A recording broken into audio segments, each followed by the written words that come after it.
আজ আবারও একটা নতুন রেসিপি নিয়ে এসে হাজির হলাম আপনাদের সামনে। চিংড়ি পটল একেবারে বিয়ে বাড়ির মতন, অনুষ্ঠান বাড়ি যেটা বলে, যে কোনো অনুষ্ঠান বাড়িতে এইভাবে করলে একদম অনুষ্ঠান বাড়ির মতন হবে খেতে। একবার হলেও বানিয়ে দেখবেন। আসুন কিভাবে করি দেখা যাক। চিংড়ি পটল করার জন্য আমি এখানে 300 গ্রাম মতন পটল আর আলু কেটে নিয়েছি, এরকম ডুমো ডুমো করে। পটলও ছাড়িয়ে নিয়েছি আর চিংড়ি নিয়েছি। চিংড়ি ভালো করে পরিষ্কার করে ধুয়ে নুন হলুদ মাখিয়ে রেখে দিয়েছি। 200 গ্রাম মতন চিংড়ি আছে।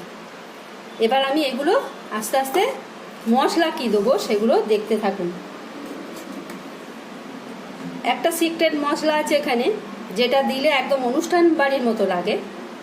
এখানে আছে ধনে, জিরে আর কাজু আর শুকনো লঙ্কা। এটা আমি কাঠখোলায় ভেজে নেব। আর এইগুলোর সাথে আমি একটু পোস্ত ছোট প্যাকেট এনেছি, এগুলো জেকের পোস্ত ছোট প্যাকেট। এই পোস্তটাও এতে মিশিয়ে নেব ভাজার সময়। এগুলো আমি শুকনো খোলায় ভেজে নিয়েছি, ঠান্ডা হতে থাক। ততক্ষণ আমি কড়া বসিয়ে দিয়েছি, এতে আমি তেল দিয়ে চিংড়িগুলো ভেজে নেব। তেল গরম হয়ে গেছে, চিংড়িগুলো দিয়ে দিলাম।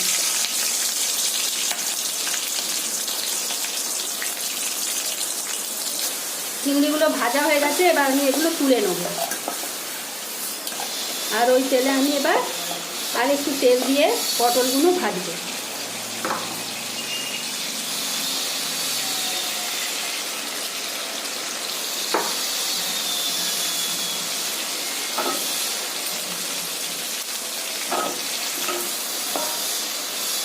পটলগুলো আমার ভাজা হয়ে গেছে, এগুলো তুলে নেব।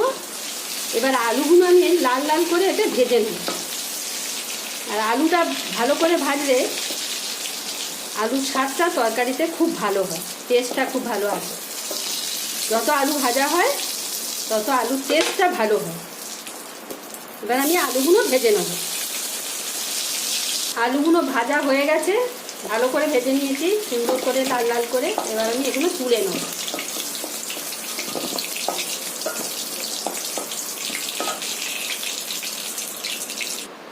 এবার ওই তেলেতেই আমি 2টো তেজপাতা আর একটা শুকনো লঙ্কা দিয়ে দিলাম,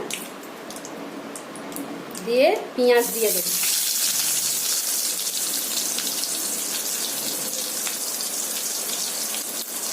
আমার আদা রসুনটা বাটা আছে বলে আমি আর এতে রসুন দিলাম না। টমেটো রসুন দিলেও ভালো লাগে, শুকনো রসুন দিলে ভালো লাগে।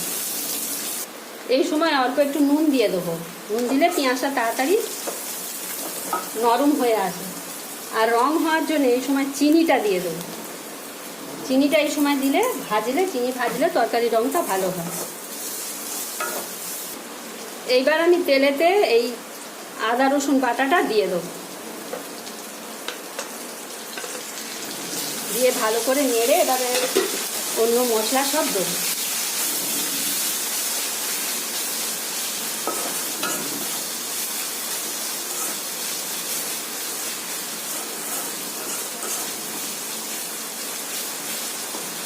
চিনিটা সবসময় তেলে দিয়ে ভাজবার চেষ্টা করবেন, দেখবেন যে তরকারি রংটা খুব সুন্দর আছে। এবার আমি এইগুলো এতে দিয়ে দেবো, আলু পটল যে ভাজা আছে এগুলো।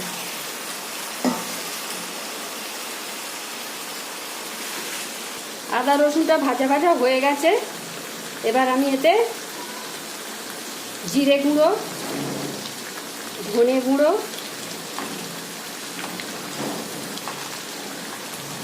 অল্প একটু হলুদ দিয়ে দেবো। হলুদ আগে দিয়েছি। লঙ্কার গুঁড়ো সব দিয়ে দেবো। আর নুন চিনিটা তো আগে দিয়েইছিলাম। এবার অল্প একটু জল দিয়ে, যাতে পুড়ে না যায়, অল্প একটু জল দেবো, মশলা ধোয়া জল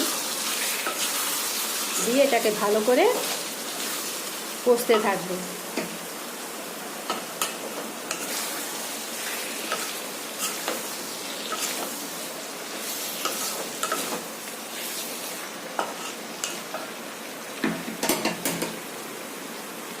এবার এতে আমি একটু টমেটো সস দিয়ে দেবো।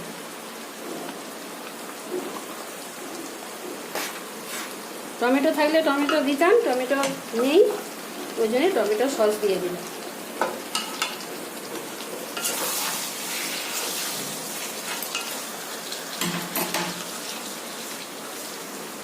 এইবার আমি এই মশলাটা এতে দিয়ে দেবো, এই যেটা দিলে অনুষ্ঠান বাড়ির মতন খেতে লাগে পটল চিংড়ি। অল্প করে একটু দিয়ে দিলাম, এই 1.5 চামচ মতন দিয়ে দিলাম। এতে আছে পোস্ত, কাজু আর ধনে জিরে লঙ্কা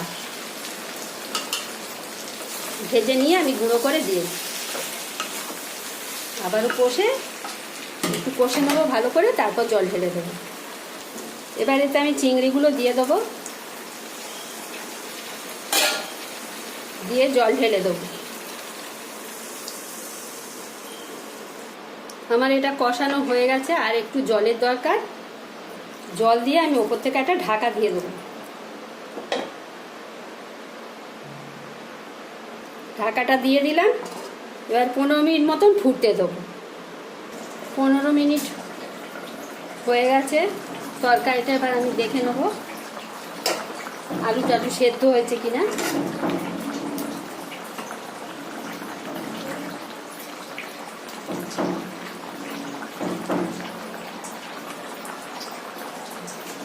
আলু ভালো রকম সেদ্ধ হয়ে গেছে।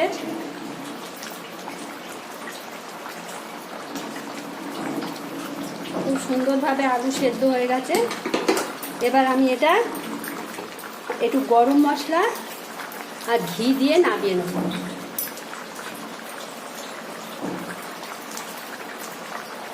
এই 1/2 চামচ গরম মশলাটা দিয়ে দিলাম, আর অল্প একটু ঘি দিয়ে দেবো।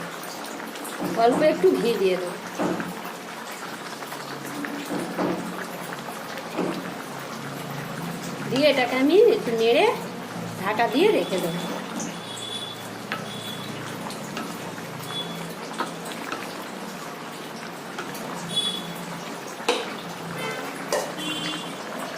ঘি গরম মশলার গন্ধটা যাতে এতে ভালো করে ধরে নেয়। আর গ্যাসটা এই সময় অফ করে দেবো। তরকারিটা এবার অন্য পাত্রে আমি ঢেলে নেব।